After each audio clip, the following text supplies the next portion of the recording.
So yun guys, at may nakuha na naman tayong pinya dito sa ating gilid lang ng bahay. So, ayan o, hinog na. So, bihira tayo makatikim ng pinya kasi mahal ang mga prutas. Hindi ako nagbibili ng mga prutas pag ako nasa Maynila, dito sa probinsya. Na ako nakakatikim ng mga ganito kasi mahal. Hindi ako mahilig bumili kasi mahal. Yun. Yan. Ito. Bubuksan na natin to. Paano ba ito buksan?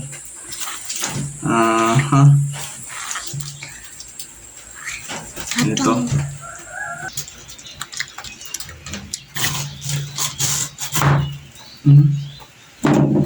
Aray ko. Dito guys sa probinsya, libre yung mga prutas. Masipag ka lang magtanim, may mga prutas kang makukuha.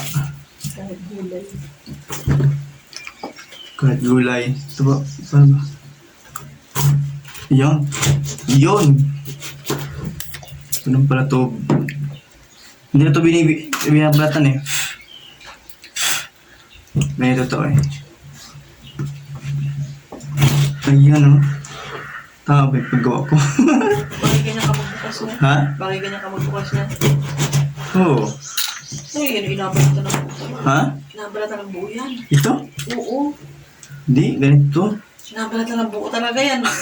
Pagtanggal mo ng mata niyan. Kulita yan. Hindi, ganito. Dali, saglit. Paano pagtanggal ng mata niyan? Ito guys. Para hindi mahirap. Hindi na balatan.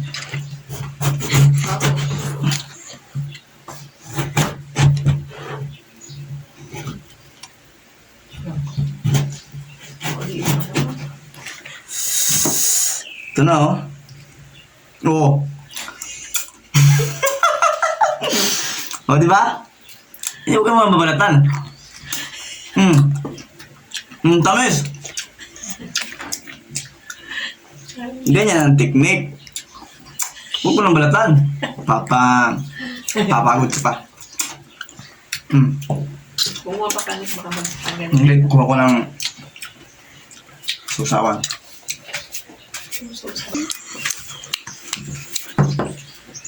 Ayan guys, asin. Ito lang yan o. O, di ba?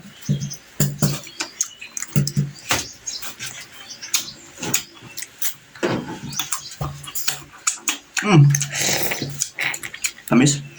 Sarap.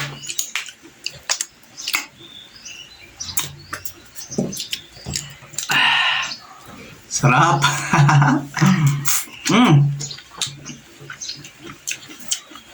Sarap talaga dito sa probinsya guys. At ang mga prutas, matitikman mo. Anong libre?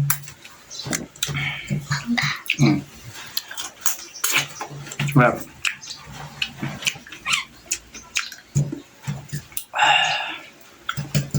Tamis na.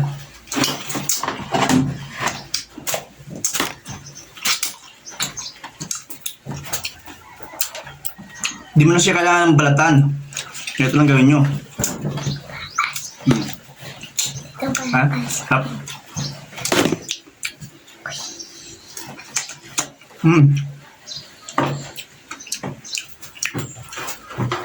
Matamis. Parang ice ka.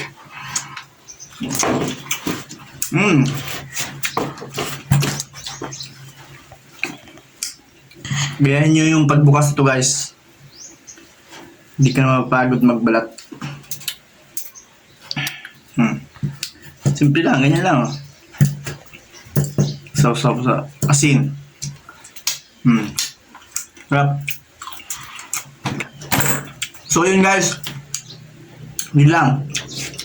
Salamat.